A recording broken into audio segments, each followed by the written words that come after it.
আমি দীর্ঘ 11 বছর পরে বাংলাদেশে আসলাম। বাংলাদেশ আমার জন্মভূমি। আমি এই দেশকে ভালোবাসি। এই শহর আমার নিজের শহর।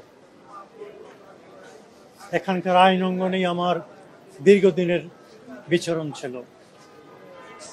আজকে সুদীর্ঘ 11 বছর পরে এদেশে আসতে পেরে আমি আল্লাহ রাব্বুল আলামিনের শুকরিয়া আদায় করছি। বিমান যখন ঢাকার এয়ার স্পেসে অবতরণ করছিল, তখন আমি স্মরণ করছিলাম সেই সমস্ত তরুণ যুবকদের কথা, যারা সর্বোচ্চ স্যাক্রিফাইস করে আজকে দেশ এবং জাতির জন্য একটি মুক্ত পরিবেশ করে দিয়েছে। জার্মানি থেকে ফ্যাসিবাদকে উচ্ছেদ করার জন্য একটা মহাযুদ্ধের প্রয়োজন হয়েছিল। সেই মহাযুদ্ধে তদানীন্তন 3টি বৃহৎ শক্তি আমেরিকা, সোভিয়েত ইউনিয়ন এবং ব্রিটেন 5 বছর যুদ্ধ করতে হয়েছে। আমাদের এই যুবকরা তাদের বুকের তাজা রক্ত দিয়ে আমাদের জন্য এই স্বাধীনতা এনে দিয়েছে। আজকের এই দিনে আমরা তাদেরকে শ্রদ্ধা ভরে স্বীকার করছি। Without their supreme sacrifices and cool courage, we could not have obtained this independence. কিন্তু আমাদের যুদ্ধ শেষ হয়ে যায়নি। প্রতিটি বিপ্লবের পরেই সমস্যার সৃষ্টি হয়। ফ্রেঞ্চ বিপ্লবের পরে হয়েছে, আমেরিকান রিভলিউশনের পরে হয়েছে, শাহের পতনের পরে হয়েছে। সুতরাং এখন আমাদের যেটা প্রয়োজন সেটা হচ্ছে জাতীয় ঐক্য। হিটলার চলে যাওয়ার পরে জার্মানি 2 ভাগে বিভক্ত হয়ে যায়। 1962 সালে সেখানে বার্লিন ওয়াল উঠে, কিন্তু আজকে সেই বার্লিন ওয়াল নেই, জার্মানি এক হয়ে গেছে।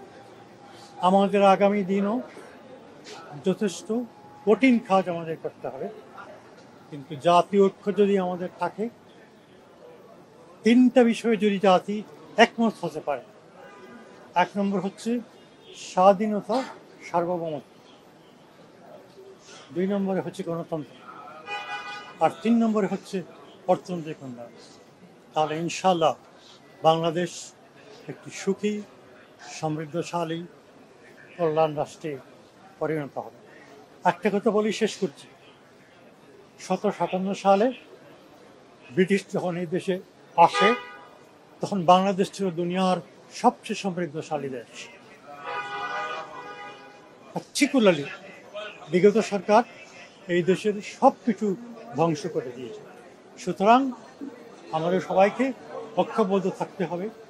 এত কষ্ট করে শীতের রাতে আপনারা এসেছেন, আপনাদের সবাইকে আমার অন্তরের অন্তঃস্থল থেকে ধন্যবাদ জানাচ্ছি। আইন এবং রাজনৈতিক অঙ্গন স্যার কবে আপনাকে ফিরে পাবো? স্যার, রাজনীতি তো আপনি দুটি জায়গা থেকে, জামাত থেকে আপনি পদত্যাগ করেছেন, এবি পার্টি থেকেও পদত্যাগ করেছেন, তো আপনার আসলে কোনো বিশেষ রাজনৈতিক দল দুটির কোনোটিতে সক্রিয় হওয়ার ইচ্ছা আছে কিনা, বা সেটি কবে? আমি একজন আইনজীবী, I M A courtroom barrister. 1980 সালে আমি ব্যারিস্টার হই। 5 বছর ইংল্যান্ডে প্র্যাকটিস করেছি, তারপরে এখানে ফিরে আসি। অনেক ইম্পর্টেন্ট কেস আমি করেছি। আমার অনেক জুনিয়র এখানে আছেন।